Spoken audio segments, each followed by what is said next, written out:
Yaani mwanadamu hawezi jiongoza tu yeye peke kwanza.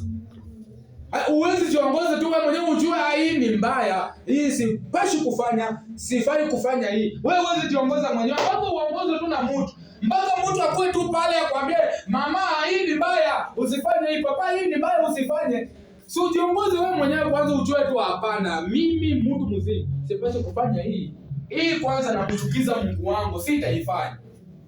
Lakini kama ukipata tu nafasi, Musa anaenda mlimani, ni wakati wewe uyuko karibu na mwalimu, au yuko karibu na pastor wako, au yuko karibu na mchungaji wako. Wewe unatenda uovu kwa sababu hakuna mtu mwenyewe anakuona, hakuna mtu mwenyewe atakwambia sisi ulifanya hivi, ulifanya hivi. Musa ako mlimani, wewe uko peke yako. So, wakati Musa anarudi, "Mama, kwa nini unijaribu? Papa, kwa nini unitenda hivi?" "Oh, ni shetani. Sijui ni majaribu. Oh, nilisikia tu." Kwa nini? Wewe mwenyewe huwezi jiongoza. Wewe huwezi ambia shetani au nianze tu kwanza mimi nishamwanza kumfuata Mungu. Sitaachana na Mungu. Wanapata wewe ushajaribu, usharibika. Mungu akamwambia Musa, "Basi, kimbia. Enda kwa watu wako washajaribu." Soma twende. Tena Bwana akasema nami zaidi. Ndio. Akaniambia, "Nimeona taifa hili. Taifa hili ni Israeli. Na tazama ni taifa lenye shingo ngumu. Ni taifa lenye shingo ngumu. Niache nipate kuangamiza." Nipate kuangamiza. Niwaangamize hao Waisraeli. "Na kulifuta jina lao." Naweza waangamiza wote na nifute jina lao lote. Wapotelee pote kabisa. Nifanye dunia hii kwa ukiwa. "Nami nitakufanya wewe uwe taifa kubwa lenye nguvu kuwapita wao." Naweza futa hii taifa lote na nikusimamisha wewe tena nikuinulie uzao mwingine. Basi nikageuka nikashuka mule. Musa akageuka. Nikashuka mule. Akashuka kwa mlima. Mlima ukawaka moto. Mlima ukawaka moto. Na zile mbao mbili za agano zilizokuwa katika mikono yangu miwili. Haraka baba. Nikaangalia na tazama, mlikuwa mmefanya dhambi juu ya Bwana. Walikuwa wamefanya dhambi juu ya Bwana. Mmefanya ndama ya ng'ombe. Unasikia ndio habari yenyewe nilikuwa nawaambia. Kwa Musa kuchelewa tu mlimani kidogo, wakaambia Harun. Na Harun ndio kwa sababu tunakuambianga vichunguzi sana mwenyewe anakuongoza. Mwenyewe anakuongoza anatenda mapenzi ya Mungu au anatenda mapenzi yake yeye mwenyewe au mapenzi ya dunia. Ni mtu mwenyewe ngali ndani ya dunia, mwenyewe anakuongozanga. So wewe unaweza kuwa tu pale, huyu ni pastor wangu, huyu ndio mchungaji wangu, huyu ndio nabii wangu. Lakini ukimchunguza vizuri, usiku anaendanga kule kwingine. Sasa atakuongoza aje? Ndio yule mwenyewe atakufanyishia, atakutengenezea ndama uanze kuabudu. Ndio kwa sababu unaona siku hizi makanisa, ukienda kwa kile kanisa wanasema Mungu wetu, Mungu wetu. Ni Mungu wao. Mungu wetu. Hata ilianzanga kwa nani? Kwa Yona. Wakati Mungu alimtuma Yona, nenda kule Ninawi, ukaokoe wana wa Ninawi, ukawaambia waache watubu dhambi kule Ninawi. Katika bahari mawimbi kaanza. Melikebu nataka kuzaa. Wakasema kuna mtu hapa. Sasa kila mtu kwanza aombe Mungu wake. Tuone venye Mungu atafanya. Kila mtu aombe Mungu wake. Kumbe kwa hizi makanisa zote wako na Mungu wao. Kila kanisa inaomba Mungu wao. Ndio kwa sababu unasikia wakisema kanisa, Mungu wetu, Mungu wetu, Mungu wa kanisa fulani, Mungu wa kanisa fulani. Wewe na wewe unaenda pale, Mungu wa kanisa yetu. Wewe ushajua hiyo kanisa maana yake kwanza. Ushajua misingi yake ilitokea wapi? Mwenyewe alianzishanga ile misingi, unajua alianzishanga aje? Labda alienda kule kuzimu ndio akakuja akaweka madhabahu. So, wewe wakati unajishikanisha na ile madhabahu, unasema Mungu wetu, si ndio Mungu wenu wa hiyo dunia, na atakutendea tu venye unataka, lakini jua kama shetani anasemanga hivi. Hata kama atakukopesha, ukikaa miaka, lazima tu utakujanga lipa hiyo deni. Si alikutendea. Sasa kwa nini wewe usimrudishie faida yake? Kwa nini alikutendea bure? Kwa Mungu wetu ndio kuna kitu bure, kila kitu bure. Anakutendea wewe unamuasi, anakuvumilia tu. Anakutendea unatoroka. Anakuvumilia tu, unarudi tena kama umenyenyekea. Ni mtu wangu tu sasa tafanyaje na mimi ndo nilimuumba. Anakutendea, unaepa. Mungu ni wa rehema kweli. Lakini enda kule uone. Ndio sababu unaonanga kule Kama ulijishikanisha na madhabahu fulani, unatoka unaanza hangaika, unaanza teseka, kila kitu inaishi. Kwa sababu ya nini? Ni vitu za dunia, ni mali ya wenyewe wanaifuata. Wanakuambia oh mama urudi, oh papa urudi, sijui wewe uliacha Mungu. Uliacha Mungu wao. Uliacha Mungu wao ambao ni Mungu wa dunia hii. Na kuna Mungu wa kweli. Lakini shida ilitokea wapi? Ni wewe na nani? Na Haruni. Wewe unaambia Haruni afanye nini? Akutengenezee ndama, uabudu ndama. Kwa sababu ya nini? Musa angali mlimani, amegoma mlimani. Lakini ya Musa angali mlimani kwa ajili ya faida yako. Anakuletea mambo mazuri kutoka kwa Mungu. Lakini wewe tu una ile busara ya kungojea. Huku unakimbizana na dunia. Kwa sababu unaona hapa kwa hii kanisa mambo yetu yanaenda tu polepole. Haina haraka. Yeye Mungu ndiye anaiendesha tu polepole. Unaweza pata leo tunahubiri, kesho au Sunday hiyo nyingine tunafundisha, hivyo tu polepole.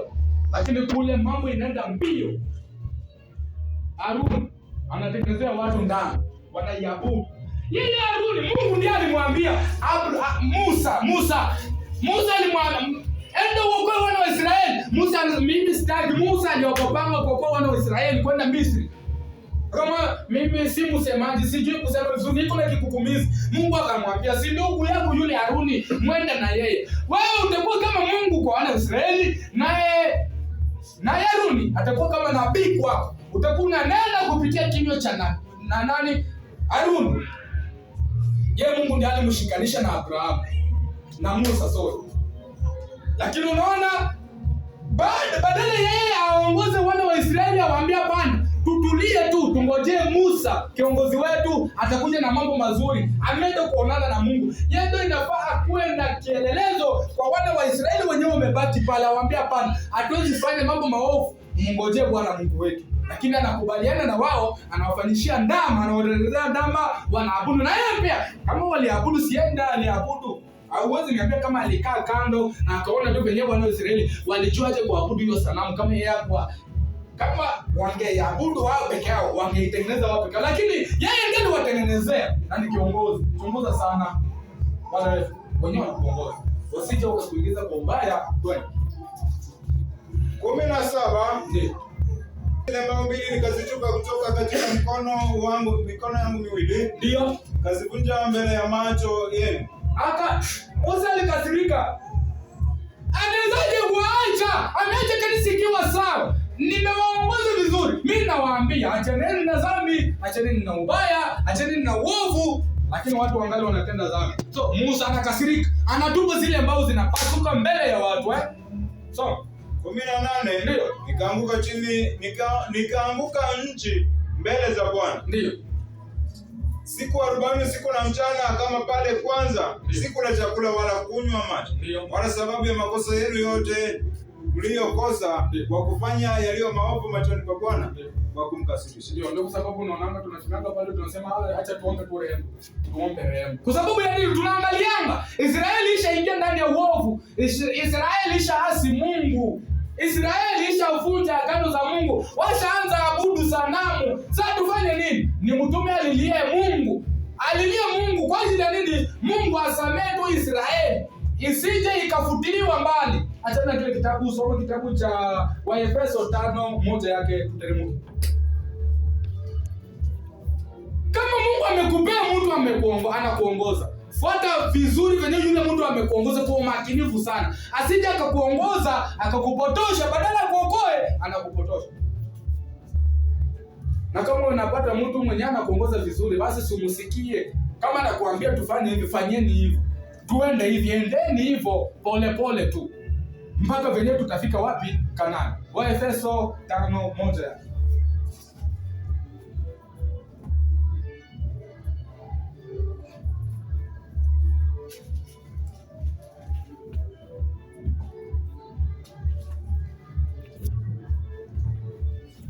Watu wa Mungu.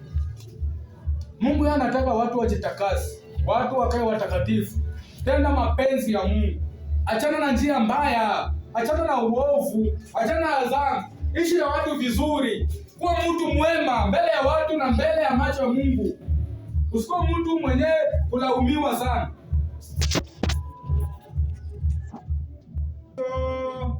Tano moja. Efeso 5:1 inasema, Ndio. Mfuateni Mungu kama watoto wanao. Sasa kama Mungu yeye alipendana Israeli, akawaokoa kutoka Misri, anawaongoza katika njia ya jangwa, anawaambia na muongozi au kiongozi mwenye atawaongoza Musa.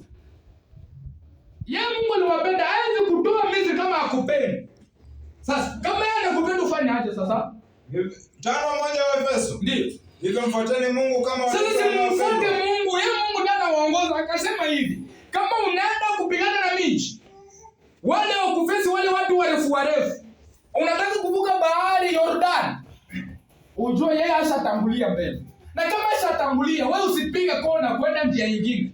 Sasa ufanye aje? Umfuate Mungu kama mtoto aliyependwa. So, Ukaenende katika upendo. ukanena katika ile upendo, yeye kupenda kwa kuchagua, kwa kukupenda wewe na kukuokoa kutoka kwa mikono ya waamini. Kama Kristo naye aliyowapenda ninyi tena akajitoa kwa ajili yenu. Ndio. Sadaka na dhabihu kwa Mungu. Ndio. Kwa harufu ya manukato. Lakini uasherati usitajwe kwenu. Sasa tunaanza sasa. Musa ilikuwa mbao mbili. Mwanzo kwanza. Musa alishukanga nazo kwa wana wa Israeli.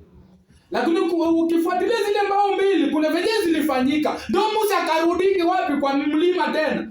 Akaendea tena zile mbao zingine mbili. Kwa sababu unasikia